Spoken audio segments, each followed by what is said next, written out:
يا أيها الذين آمنوا كتب عليكم القصاص في القتلى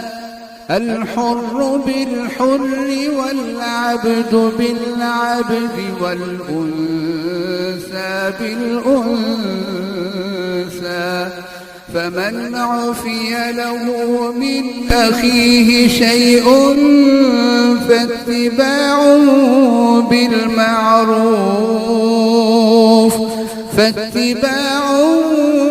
بالمعروف وأداء